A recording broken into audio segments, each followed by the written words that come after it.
DJT, stock analysis, Tuesday and onwards. Am I buying? I'm covering all this in this very short 1-minute video, so watch till the end. In Trump Media and Technology, stock, haven't made a video in a while, but when it was like in November last year, I mentioned, yeah, I want to see double breaks and I'm taking things up. And since then, it's been game on for me. This is a swing opportunity.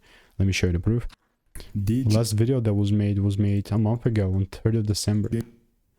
She got this, and already then we've started moving. So I want to see a 4-hour because this is the range shift, right? And that was like, there was a 4-hour shift right there on that day. It was beautiful. It's risk-free, therefore, you know, hopefully now we